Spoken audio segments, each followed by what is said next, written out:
ও আমার ভাইজানেরা, কান খাড়া করে শুনে দিন, আল্লাহ নবী দিন দুনিয়া বাদশাহ হাবিবুল্লাহ নবী জনাবে মুহাম্মদুর রাসূলুল্লাহ সাল্লাল্লাহু আলাইহি ওয়াসাল্লাম হুজুর আমার শাবানের রাত্রিতে আল্লাহ নবী আমার আম্মা জান হযরত আয়েশা সিদ্দিকা রাদিয়াল্লাহু তাআলা আনহা হুজরা মুবারাকে হুজরা আরাম করছিলেন।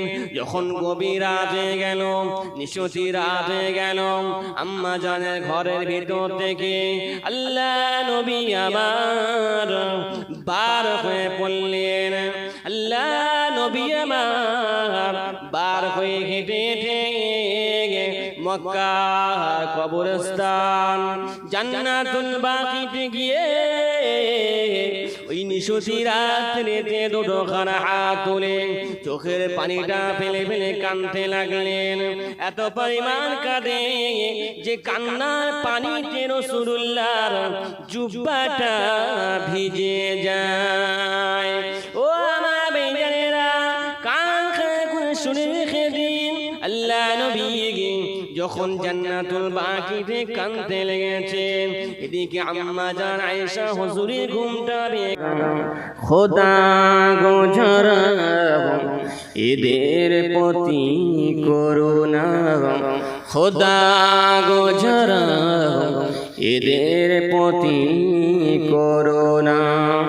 মেলার মাঠে হুড়ো হুড়ি জলসাতে কেউ আসে না, খোদা গো যারা এদের প্রতি করুণা, খোদা গো যারা এদের প্রতি করুণা।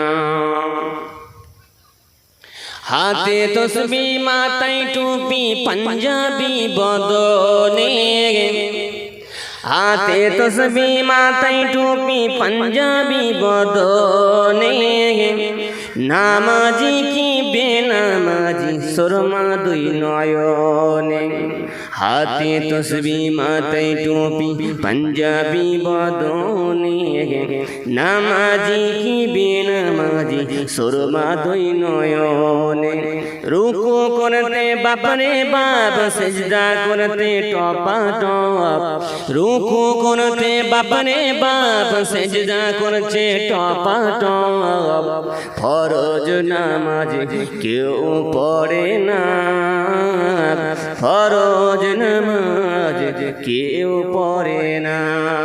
মেলার মাঠে হুড়ো হুড়ি জলসাতে কেউ আসে না, খোদা গো যারা এদের প্রতি করুণা, খোদা গো যারা এদের প্রতি করুণা।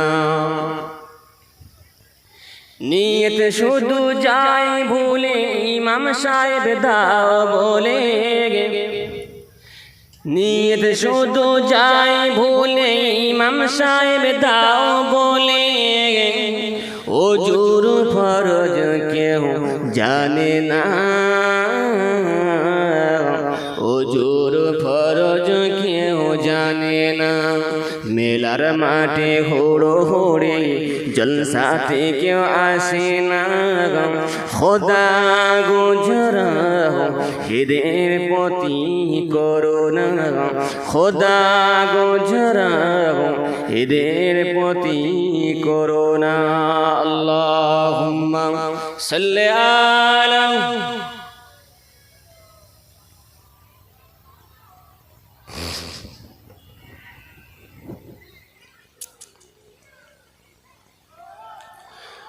وقال الله تعالى في كلامه المجيد والفرقان الحميد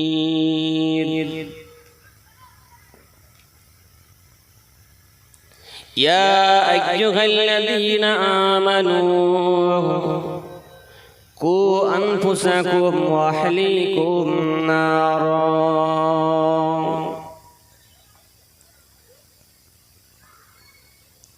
وقال الله تعالى في آية أخرى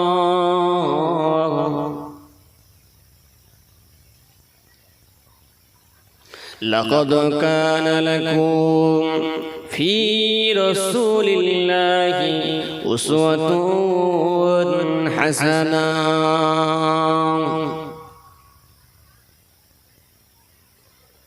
وقال النبي صلى الله عليه وسلم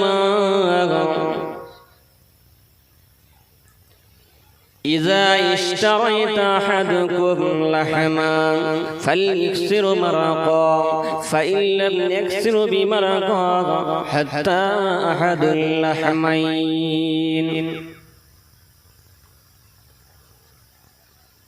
وقال النبي صلى الله عليه وسلم إن رجب شهر الله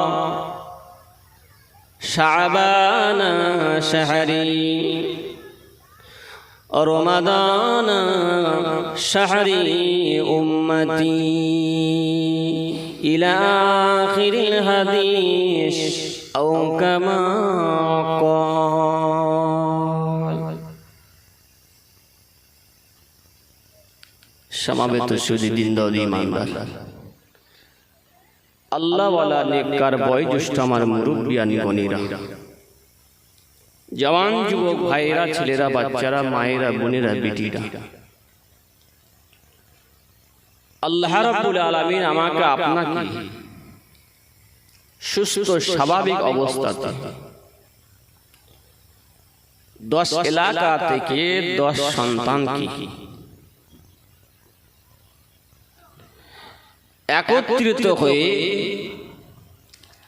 এমন একটি বেহেশতের বাগান তথা রিয়াজুল জান্নাত, জান্নাতেরই একটি টুকরা, তারই সাথে সাথে আমাদের মায়ে মুরব্বী আহলিয়া পরিবার যারা দুনিয়ার জমিনে আর বেঁচে নাই, দুনিয়ার জমিনকে চিরতরে ত্যাগ করে দিয়ে আল্লাহর জমিন অর্থাৎ কবরস্থানে তারা শায়িত হয়েছে। কবরে কি হালাতে আছে আমরা জানি না, তাদের অবস্থান সম্পর্কে আল্লাহু আ'লাম, আল্লাহ সবথেকে বেহতর, আল্লাহ বেশি জানে, আল্লাহই ভালো জানেন। কিন্তু এই কবরের জমিনে আমাকে আপনাকে যেতে হবে না, হবে না? জোরে বলে কি রাজা, কি ধনী, কি গরিব, কি ফকির, কি অর্থশালী, কি সম্পদশালী, কাউকে আল্লাহ দেখবে না। মরণ যখন আসবে দোয়া পড়বে, ওই মানুষটা মারা গেল। অনেকের ভিতরে এতটুকু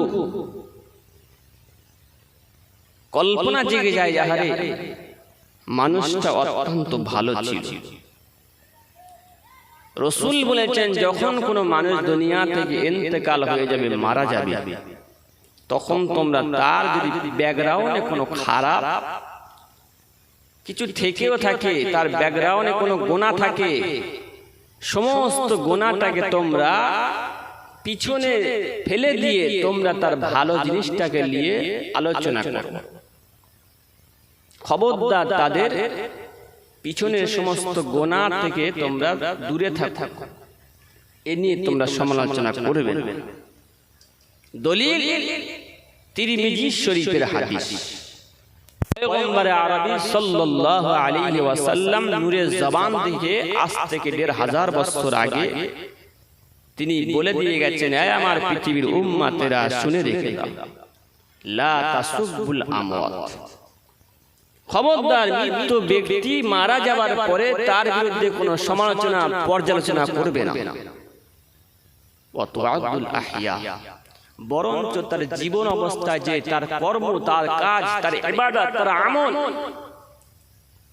তার ভালো দিকগুলো তোমরা তুলে ধরো। কথাটা কার? জোরে বলো। নবী পাকের কথা।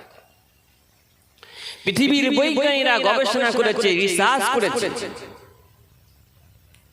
পৃথিবীর মধ্যে সর্বশ্রেষ্ঠ মহামানব হিসাবে যদি কাউকে বিবেচিত করতে হয়, তারা বৈজ্ঞানিকরা রাতের পর রাত, দিনের পর দিন পরিশ্রম করে, গবেষণা করে, রিসার্চ করে দেখেছেন যে পৃথিবীর শ্রেষ্ঠ মহামানব যদি হতে হয় যার ভিতরে কোনো মিথ্যা ছিল না, যার ভিতরে চুগলখড়ি ছিল না, মারামারি ছিল না, পাড়া প্রতিবেশীর ভিতরে দ্বন্দ্ব ফাসাদ, কিভাবে বাপ ছেলের সাথে সুসম্পর্ক রাখা যায়, কিভাবে মা মেয়ের সাথে ভালো সম্পর্ক স্থাপন করা যায়, সেই দিক নির্দেশনা স্বয়ং রাসূল পাক সাল্লাল্লাহু আলাইহি ওয়াসাল্লাম মদিনা নববী শরীফের স্বয়ং সেন্টারে বসে আজ থেকে ১৫০০ বছর আগে ও উম্মতদিগকে তালকিন দিয়ে গেছেন, প্রশিক্ষণ দিয়ে গেছেন। এখন তো নবী নাই, সাহাবারা নাই, তাবা তাবিন, আইমায়ে মুজতাহিদিন, এমন করে এখনকার যুগে উলামায়ে কেরাম, মুফতিয়ানি আযম, আলেমে দ্বীন, বড় বড় আল্লাহর হাক্কানি বান্দা, মাহবুব বান্দা, সুফিয়ানি কেরাম, যাদের থেকে রাসূল শিক্ষা নিতে বললেন, এদের থেকে শিক্ষা নেওয়া মানে আমি রাসূলুল্লাহ আমার থেকে শিক্ষা গ্রহণ করা। একবার জোরে বলুন সুবহানাল্লাহ। আর একটু জোরে হবে না? রাসূল বলেছেন একজন আলেমের হাতে হাত দিয়ে মুসাফা করা মানে আমি নবী আমার হাত দিয়ে মুসাফা করা। একজন আলেমের সাথে কথা বলা মানে আমি নবী আমার সাথে কথা বলা। একজন আলেমের সম্মুখে দাঁড়িয়ে তার সাথে মুআনাকা করা, আলিঙ্গন করা মানে আমি নবী আমার সাথে আলিঙ্গন করা। একজন আলেমের সুখে দুঃখে খোঁজ নেওয়া, এটা আমি নবী আমার সাথে খোঁজ নেওয়া। একজন আলেম যখন বিপদে পড়বে তার পাশে গিয়ে তাকে জিজ্ঞাসা করা, তাকে সাহস দেওয়া, তাকে সাহস দেওয়া, তার পাশে গিয়ে এতটুকু তুমি ভরসা দাও যে হুজুর আপনি ভেঙে পড়বেন না, আপনি বিপদে পড়েছেন তো কি হয়েছে, ওয়ালা তাহজান ইন্নাল্লাহা মা'ানা, আপনি ঘাবড়াবেন না, নিশ্চয় আল্লাহ আপনার সাথেই আছে। আমরা পৃথিবীর জমিনে আল্লাহর বান্দা, ভাই ভাই, আমরাও আপনার পাশে আছি। এতটুকু সাহস, এতটুকু মানসিক প্রস্তুতি স্বয়ং রাসূল পাক সাল্লাল্লাহু আলাইহি ওয়াসাল্লাম আজ থেকে ১৫০০ বছর আগে গোটা উম্মতদিগকে শিক্ষা দিয়ে গেছেন। সেই শিক্ষা আমাদের ভিতরে আছে, আমরা পেয়েছি বলে আজ আমরা গর্ব করতে পারছি। যাই হোক, যে বিষয়টা হলো এটাই, একটার পর একটা মাস চলে যাচ্ছে, আমরা রজব মাসকে আমাদের থেকে বিদায় হয়ে গেল। কি কথা ঠিক না বলুন? এখন চলছে শাবান মাস। ভালো করে ওয়াজ বুঝবেন, শাবান মাস। আর এই শাবান মাস হলো অত্যন্ত বরকতপূর্ণ মাস। এই মাসে দিনে রোজা রাখা, রাতে নামাজ আদায় করা, 14 তারিখ দিবাগত রাত্রিতে যদি কোনো ব্যক্তি নফল নামাজ আদায় করে কি সওয়াব পাবে? আল্লাহ নবী দিন দুনিয়ার বাদশা হাবিবুল্লাহ নবী জনাবে মুহাম্মদুর রাসূলুল্লাহ সাল্লাল্লাহু আলাইহি ওয়াসাল্লাম হুজুর বললেন,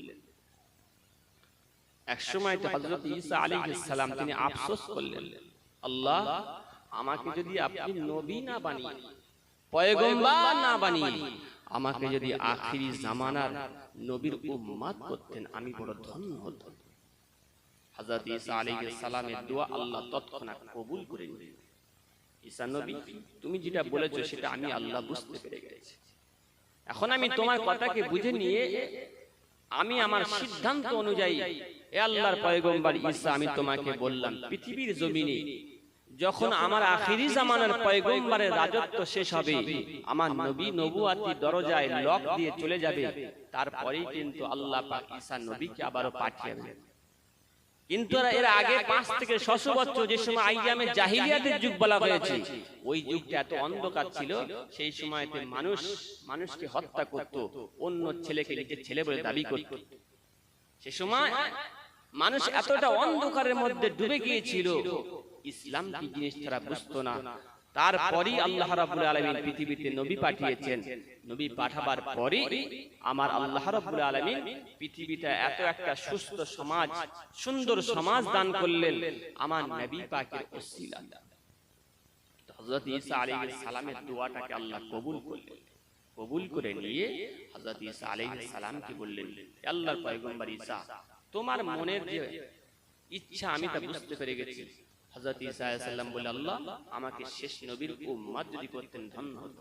আল্লাহ বলেন, ঠিক আছে, আমি তোমাকে শেষ প্রাককালে পৃথিবীতে এমন একটা সময় আসবে, আল্লাহ পাক কিয়ামত কায়েম করার পূর্ব থেকে শুরু করে শেষের দিকে যখন দাজ্জাল এমন করে ঈসা মাসিহ ইয়াজুজ মাজুজ এই রকম করে 10টি নিদর্শন যখন ঘটবে, সেই সময় ঈসা আলাইহিস সালাম পৃথিবীতে আমার আল্লাহ রাজত্ব দেবেন। মাত্র 7 বছর রাজত্ব করবেন, দাজ্জালকে হত্যা করবেন। তারপরে আল্লাহ পাক পৃথিবীর জমিনটাকে পুনরায় ফানা করবেন। এরপরেই আমার আল্লাহ কিয়ামত সংগঠিত করবেন। তো আজকে সমাজে যেদিকে যাচ্ছে আমরা মনে মনে বুঝতে পারছি যে কিয়ামত বেশি দূরে নাই। আমাদেরকে পরিবর্তন হতে হবে, আমাদেরকে ভালো হতে হবে। ও আমার ভাইজানেরা, কান খাগো শুনে দিন, আল্লাহ নবী দিন দুনিয়া বাদশা হাবিবুল্লাহ নবী জনাবে মুহাম্মদুর রাসূলুল্লাহ সাল্লাল্লাহু আলাইহি ওয়াসাল্লাম হুজুর আমার মদিনা নববী শরীফের সেন্টারে বসে রাসূলুল্লাহ দ্বীনের ওয়াজ করেন, দ্বীনের নসিহত করেন। সাহাবায়ে কেরামেরা চাতক পাখি নাই শুনতে থাকেন। সাহাবায়ে কেরামেরা চাতক পাখির মতন ওয়াজ শুনছে। ওয়াজের কি মধুর ওয়াজ, এত সুন্দর লাগছে, অন্তরটা জুড়িয়ে যাচ্ছে। ও আমার ভাইয়েরা, কান খাগো শুনে দিন, আল্লাহ নবী দিন দুনিয়ার বাদশা হাবিবুল্লাহ নবী জনাবে মুহাম্মদুর রাসূলুল্লাহ সাল্লাল্লাহু আলাইহি ওয়াসাল্লাম নবী আমার নূরে জবান দিয়ে ফরমাতে লাগেন, বাবা সাহাবারা, ও আমার সাহাবীরা, আমি রাসূলের পাক সাল্লাম পৃথিবীর জমিনে তোমাদেরকে আজকে এক জায়গাতে বসিয়ে যেভাবে দ্বীনের নসিহত শোনায়, দ্বীনের বয়ান শোনায়, বাবা সাহাবারা আমার থেকে তোমরা নসিহত গ্রহণ করো, তোমাদের মনটা প্রশান্তি লাভ করে। আল্লাহ নবী সাহাবায়ে কেরামের আওয়াজটাকে শোনার পর এতটা পরিমাণ অন্তরটাকে ঠান্ডা হয়ে যেত, মনে হয় যেমন ফ্রিজে পানি রাখলে পানিটা খেলে যেমন বরফ হয়ে যায়, ঠিক তত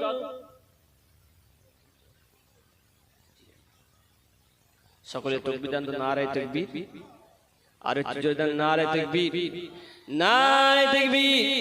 সিলসিলায়ে ফুরফুরা শরীফ, সিলসিলায়ে ফুরফুরা শরীফ মাসলাকে মুজাদ্দিদ জামান জনাব হযরত মাওলানা রেজাউল করিম সাহেব, জনাব হযরত মাওলানা রেজাউল করিম সাহেব, নারে তাকবীর। আমার নওজোয়ান যুবকেরা, ছেলেরা, বাচ্চা, তাহলে রাসূলুল্লাহ দ্বীনের ওয়াজ করতেন, রাসূলুল্লাহ নববী শরীফে ওয়াজ করতেন। এমন তো সময়তে ওয়াজ শুনে সাহাবারা কেরামেরা খুশি হয়ে যায়। কি সুন্দর বয়ান! ও আমার ভাইজানেরা, আল্লাহ নবী সাহাবায়ে কেরামেরা নবীর ওয়াজ শুনতে শুনতে এতটা পরিমাণ খুশি হলেন, এতটা পরিমাণ দেওয়ানা হয়ে গেলেন। সাহাবায়ে কেরামদের ভিতরে আল্লাহ নবী প্রিয়তম সাহাবা হযরত আবু বকর সিদ্দিক রাদিয়াল্লাহু তাআলা আনহু, ওই সময়তে তিনি মদিনা নববী শরীফে এক পাশ থেকে অপর পাশ পর্যন্ত দৌড়াদৌড়ি করতে লাগলেন। আল্লাহ নবী যখন কথা বলছেন, আমার নবীর কথার মধ্যে দেখতে পাওয়া যায় রাসূলুল্লাহর জবান মুবারক থেকে নূরের আলো ফোয়ারা দিতে লেগেছে। ও আমার ভাইজানেরা, আল্লাহ নবী দিন দুনিয়া হাবিবুল্লাহ হুজুর যখন কথা বলছেন হযরত আবু বকর হুজুর টের পেয়ে গেলেন হুজুরের কপাল দিয়ে এত পরিমাণ নূরের জ্যোতি ঝলঝল করতে থাকে ওই ঝলঝলের জ্যোতিতে দেখতে পাওয়া গেল গোটা মদিনা মসজিদ নববী শরীফটা আলোয় আলোকিত হয়ে গেছে। আমার নবীর পেশানি মুবারক জবান মুবারকে এত নূর আর নূর যে নূরের আলোতে দেখতে পাওয়া গেল গোটা মসজিদের নববী শরীফটা আলোয় আলোকিত হয়ে গেছে। একবার জোরে বলুন আর একটু জোরে হবে না? আল্লাহ পাক আমার নবীকে কত সৌন্দর্য করেছেন। হযরত ইউসুফ আলাইহিস সালাম তিনি কতটা সুন্দর, তার থেকে আমার নবী এতটা সুন্দর ছিলেন। আম্মা জান আয়েশা সিদ্দিকা বলছে মিশরের নারীরা ইউসুফ আলাইহিস সালামকে দেখে তারা আপেল কাটতে গিয়ে আঙুল কেটে ফেলেছে। তারা যদি আমার দিন দুনিয়ার বাদশা হাবিবুল্লাহকে দেখতো তারা আপেল কাটা তো দূরের কথা, তারা নিজের কলিজাটাও কেটে ফেলতো। একবার জোরে বলুন, জোরে হবে না? কি নবী কি রাসূলকে আমরা পেয়েছি।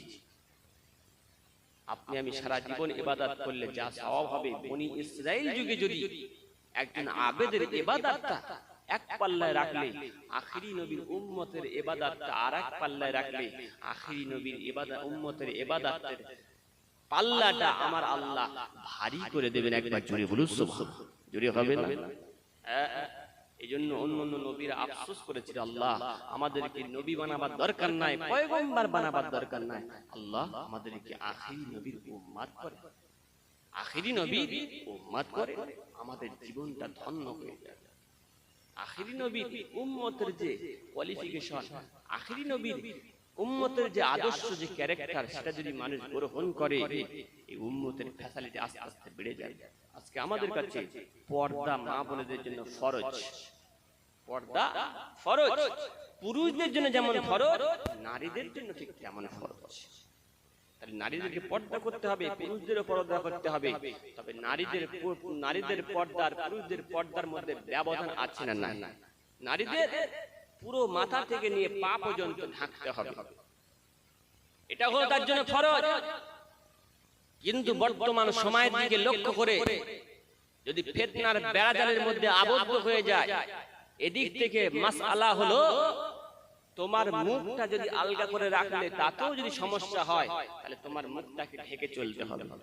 এটা হলো শরীয়তের ফতোয়া। কারণ তোমার ইজ্জতটা এত দামি এত বেশি, রাসূল বলেছেন পৃথিবীর জমিন নারী জাতকে আল্লাহ এত সম্মান দিয়েছেন, এত ইজ্জত দিয়েছেন, নারীদের চারটে কাজ করলে আল্লাহ রাব্বুল আলামিন জান্নাতে দরজাকে ওপেন করে দিবেন। তুমি যে কোনো দরজা দিয়ে ইচ্ছা তুমি জান্নাতে প্রবেশ করো। এক নাম্বার হলো নামাজ, দুই নাম্বার এক মাস রমজানের রোজা, তিন নাম্বার হলো স্বামীর খেদমত করা, চার নাম্বার লজ্জাস্থানকে হেফাজত। এই চারটি কাজ যদি মহিলারা করে আল্লাহ রাসূল বলেছেন জান্নাতের 8টা দরজা ওপেন করে দেওয়া হবে, যে কোনো দরজা দিয়ে ইচ্ছা সে প্রবেশ করুক। একবার জোরে বলুন সুবহানাল্লাহ। এই সহজ ফ্যাসিলিটি এটা নারীদের জন্য। পুরুষদের জন্য কি বললেন রাসূল? পুরুষদের জন্য রাসূল বলেছেন তোমাদের নামাজ তো পড়তে হবে, রোজা তো করতে হবে, কিন্তু নারীদের তুলনায় পুরুষদের ইবাদতটা বেশি হবে। কারণ নারীদের একটা মাসিক সমস্যা আছে না? নাই, একটা মেন্স একটা মাসিক সমস্যা আছে, যার কারণে রাসূল বললেন তারা নামাজে সেই সময় যদি তারা ছেড়ে দেয়, অবশ্যই তারা যে নামাজটা পড়ে আবার সেগুলো আদায় করে নেয় তাদের জন্য সেটা হবে। কিন্তু পুরুষদের জন্য তাদের নামাজ রোজা তাদের ইবাদত বন্দেগীটা অত্যন্ত বেশি এবং তাদেরকে কঠিন করা হয়েছে। কারণ এক ওয়াক্ত নামাজ ছাড়লে 2,88,00,000 বছর জাহান্নামে থাকতে হবে। আল্লাহ পাক যেমন জান্নাতের আশা